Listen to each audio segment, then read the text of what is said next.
Hello বন্ধুরা, গোপাল রান্নাঘর থেকে তোমাদের সাদর আমন্ত্রণ জানাচ্ছি। বন্ধুরা, আজকেও একটা ভীষণ লোভনীয় আইটেম নিয়ে এসেছি। আমি জানি অনেক বন্ধুর জিভে জল এসে গেছে। কি? Fish fry. কোন মাছের ফিশ ফ্রাই? ভেটকি মাছের ফিশ ফ্রাই। শীত তো এসে গেল, এখন তো এই ধরনের বেশ মুখরোচক, লোভনীয়, মচমচে আইটেমগুলো খেতে ভীষণ ভালো লাগে। তো সেই জন্যেই তোমাদের সুবিধার্থে যারা জানো তারা জানো, যারা জানো না আমি ভেটকি মাছের ফিশ ফ্রাই দেখাচ্ছি। প্রথমে একটা পেস্ট করে নেব। ধনেপাতা নিয়েছি, পেঁয়াজ, আদা, রসুন, লঙ্কা আর নিয়েছি বেশ খানিকটা পুদিনা পাতা। এগুলো কিন্তু মিক্সি চালিয়ে পেস্ট করে নেব। এখানে বাজার থেকে 400 গ্রাম ভেটকি মাছের ফিলে কাটিয়ে নিয়ে এসেছি। এবার এই ফিলেগুলোর উপরে আমি একটু নুন দিয়ে দিচ্ছি। ম্যারিনেট করে রাখতে হবে তো। তারপর দেখো লেবুর রস কিন্তু চিপে দিচ্ছি। ঠিক আছে, প্রত্যেকটা ফিলেতে যাতে লেবুর রস বা নুনটা লাগে সেরকমভাবেই কিন্তু প্রত্যেকটা ফিলের উপরে আমি লেবুর রসটাও চিপে দিচ্ছি এবং নুনটাও মাখিয়ে দিচ্ছি। এরপর কি দিচ্ছি? হয়ে গেছে আমার লেবুর রস মাখানো। এরপর যেটা দিচ্ছি সেটা হচ্ছে গোলমরিচের গুঁড়ো। দেখতেই পাচ্ছ বন্ধুরা, গোলমরিচের গুঁড়োগুলো কিন্তু আমি প্রত্যেকটা ফ্রিলের উপরে দিয়ে কিন্তু ম্যারিনেট করছি। এটা আমি 10 মিনিট কিন্তু এইভাবে ফেলে রেখে দেবো, ভালো করে এপিট ওপিট মাখিয়ে। ঠিক আছে, সুন্দর করে এপিট ওপিট মাখিয়ে কিন্তু আমি 10 মিনিট এইভাবে ফেলে রাখবো। দেখতে পাচ্ছ বন্ধুরা? তবে আমার যারা ফ্রিলে কেটেছে তারা একটু কেটে ফেলেছে, অর্থাৎ মাঝখান দিয়ে কোনোটাই কিন্তু কেটে ফেলেছে। যাই হোক, কোনো অসুবিধা হবে না। সেটাও যদি হয় তোমাদের ক্ষেত্রে আমি সেটাও দেখিয়ে দেবো কিভাবে ম্যানেজ করছো। আচ্ছা, এবার দেখো ভালো করে কিন্তু ঘষে ঘষে ঘষে ঘষে সুন্দরভাবে মাছগুলোতে লেবুর রস, নুন এবং গোলমরিচের গুঁড়ো মাখিয়ে কিন্তু আমি 10 মিনিট রেখে দেবো। এদিকে মিক্সিতে পেস্ট করতে দিয়েছি হচ্ছে পেঁয়াজ, একটা পেঁয়াজ, বেশ 4-5 কোয়া রসুন, আদা, পুদিনা পাতা, ধনে পাতা এবং কাঁচা লঙ্কা। দেখেছো, পেস্টটা করে নিয়ে এসে কিন্তু আমি প্রত্যেকটা ফ্রিলেতে কিন্তু খুব ভালো করে পিট ওপিট করে কিন্তু মাখিয়ে নেবো। 10 মিনিট বাদে সুন্দর করে মাখিয়ে নিচ্ছে। অর্থাৎ নুন, লেবুর রস এবং গোলমরিচ দিয়ে ম্যারিনেট করা 10 মিনিট বাদে এই পেস্টটা কিন্তু ভালো করে এপিট ওপিট দিয়ে কিন্তু সুন্দরভাবে কিন্তু মাখিয়ে নেব। বন্ধুরা, এটা যেন মাখানো খুব ভালো করে হয়, কারণ হচ্ছে পুরো স্বাদটা নির্ভর করবে। আর এখানে কিন্তু কোনো রকম কার্পণ্যতা চলবে না, অর্থাৎ এই পেস্টটা যেন পর্যাপ্ত পরিমাণে হয়। এবার দেখো, আমি একটা টিফিন বক্সের মধ্যে কিন্তু ভরে কিন্তু আমি এটা রেখে দিলাম। ফ্রিজের মধ্যেও রাখতে পারো, আবার বাইরেও রাখতে পারো 2-3 ঘন্টার জন্য। আমি 2-3 ঘন্টা কিন্তু রেখে দিলাম। একটি পাত্রর মধ্যে 2টি ডিম ভেঙে নিয়ে নিচ্ছি। এবার ডিমটাকে অল্প লবণ এটা দিয়ে ফেটিয়ে নিচ্ছি। তাছাড়া দিচ্ছি হচ্ছে, দেখতে পাচ্ছ, গোলমরিচের গুঁড়ো এবং oregano powder. Must oregano powder কিন্তু অবশ্যই দিও, কারণ এটাতেই কিন্তু গন্ধটা সুন্দর হয়। দেখেছো, বেশ খানিকটা অরিগ্যানো পাউডার দিয়ে দিলাম। দিয়ে ডিমটাকে কিন্তু সুন্দরভাবে ফেটিয়ে নিলাম। এখন যদি বন্ধুরা প্রশ্ন করো যে তুমি এতগুলো মাছ করবে মাত্র 2টো ডিমে হবে? না না, 2টো ডিমে হবে না, 2টো ডিমে 4টে হবে। এবার আমি কিছু ব্রেড ক্রাম্ব বা বিস্কুটের গুঁড়ো নিলাম, সেটার মধ্যে একটু নুন দিলাম, একটু অরিগ্যানো পাউডার দিলাম এবং একটু গোলমরিচের গুঁড়ো দিচ্ছি। দিয়ে কিন্তু বিস্কুটের গুঁড়োটার সাথেও কিন্তু খুব ভালো করে মিশিয়ে নিচ্ছি। দেখেছো বন্ধুরা, পর্যাপ্ত পরিমাণে বিস্কুটের গুঁড়ো নেবে একটা ডিশের মধ্যে। এবার দেখো এই একটা করে ফ্রিলেকে আমি তুলে নিচ্ছি, নিয়ে কিন্তু প্রথমে বিস্কুটের গুঁড়োর মধ্যে মাখাচ্ছি, এইবার কিন্তু আমি ডিমের ব্যাটারের মধ্যে চুয়াচ্ছি। ঠিক আছে, আবার দেখো বিস্কুটের গুঁড়োর মধ্যে নিয়ে এলাম, বা হাত দিয়ে কিন্তু আমি বিস্কুটের গুঁড়োগুলো তুলে এই ফ্রিলেটার উপরে কিন্তু ভালো করে লাগিয়ে দিচ্ছি। ঠিক আছে বন্ধুরা, দেখো ওপর দিয়ে, পাশ দিয়ে, নিচ দিয়ে খুব ভালো করে ডিমের ব্যাটারে চোবানোর পর প্রথমে বিস্কুটের গুঁড়ো দেবে, তারপর ডিমের ব্যাটারে চোবাবে, তারপর আবার বিস্কুটের গুঁড়োতে নিয়ে এসছি। এবার যদি তোমরা বলো কি আবার তুমি ডিমে চোবাবে দিদি, না আর নয়, যে আর আমি কিন্তু বিস্কুটের গুঁড়োতে চোবাবো না।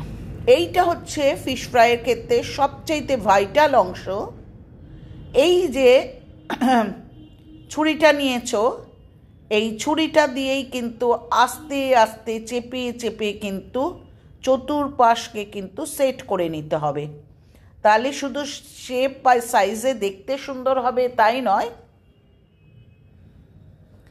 তাহলে আমি যে বললাম যে অনেক সময় এরা ফিশ ফ্রাইগুলো কাটতে গিয়ে, অর্থাৎ ফিলেগুলো কাটতে গিয়ে এরা কেটে ফেলে, তো সেটাকেও কিন্তু ম্যানেজ করে দেওয়া যাবে এইভাবে। কিন্তু বেশ সুন্দর ব্রেড ক্যাম্পে এদিক ওদিক করে কিন্তু ছুরি দিয়ে কিন্তু ভালো করে চারপাশ থেকে দেখতে পাচ্ছ আমি ঠেসে ঠেসে কিন্তু সেট করে নিচ্ছি।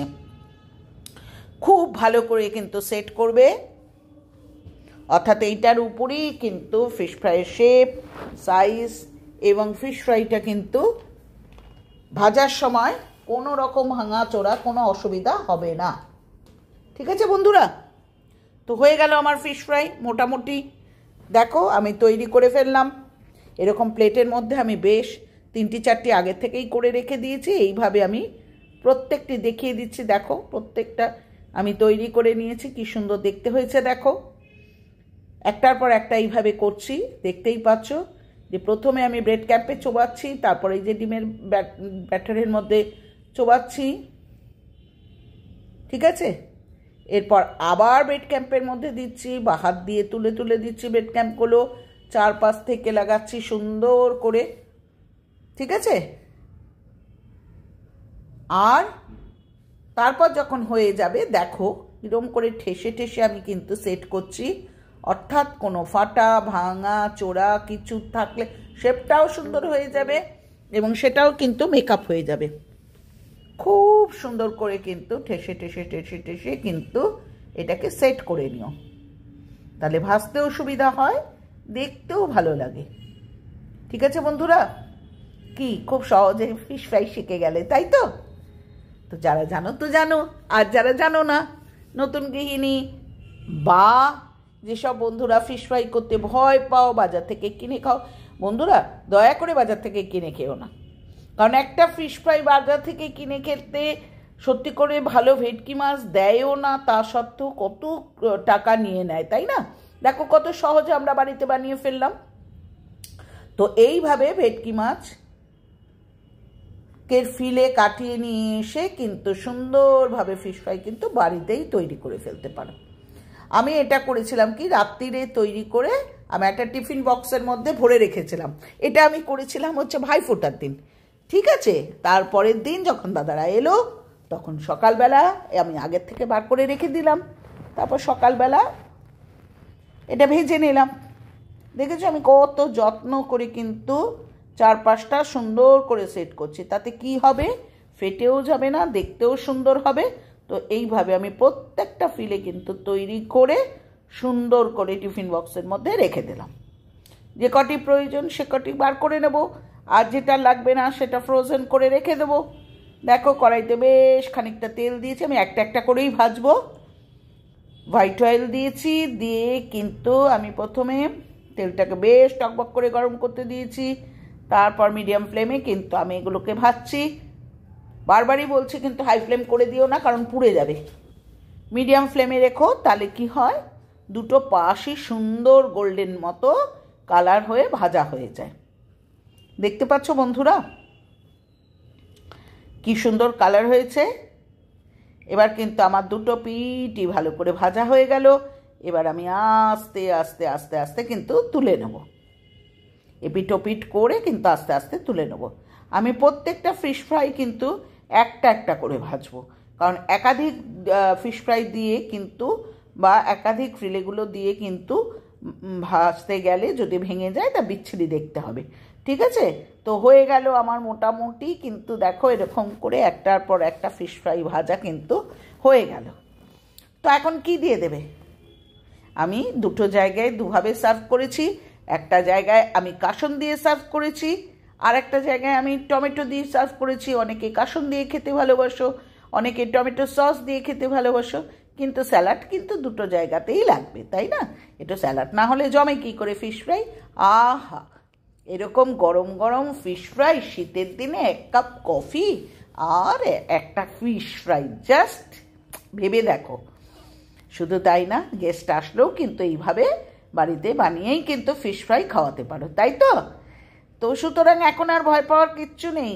কোনো বাজার থেকে মিস্টারকে দিয়ে কিনিয়ে আনতে হবে না, ফ্রাই করতে হবে না, কারণ তারা তো সমস্ত বাসা মাছ বা ওই সমস্ত মাছগুলো যেগুলো কম দামি লোটিয়া মাছ টাছ দিয়ে দেয়, নিজে দাঁড়িয়ে থেকে বাজার থেকে ফিলে কাটিয়ে নিয়ে আসবে, ভেটকি মাছের ফিশ ফ্রাই করবে, একটা খেলেও শান্তি। তো বুঝতেই পারছো, এইভাবে আমি প্রতিটা ভেজে নিচ্ছি। ভেজে কিন্তু আমি বললামই যে কোনোটা আমি সার্ভ করেছি হচ্ছে টমেটো সস আর স্যালাড দিয়ে, দেখতেই পাচ্ছ, আর কোনোটা দিয়েছি এই দেখো টমেটো সস আর স্যালাড দিয়ে সার্ভ করেছি, আর কোনোগুলো সার্ভ করব হচ্ছে কাসন দিয়ে এবং স্যালাড দিয়ে। তো যাই হোক বন্ধুরা, খুব ভালো করে দেখিয়ে দিলাম, অতি যত্ন করে দেখিয়ে দিলাম। সুতরাং এখন কিন্তু আর বলো না ফিশ ফ্রাই করা ভীষণ ঝামেলা, তার চেয়ে কিনে এনো। এই দেখো এটা দিয়েছি কিন্তু কাসন দিয়ে আর স্যালাড দিয়ে, ঠিক আছে? তো এইভাবে সার্ভ করতে পারো।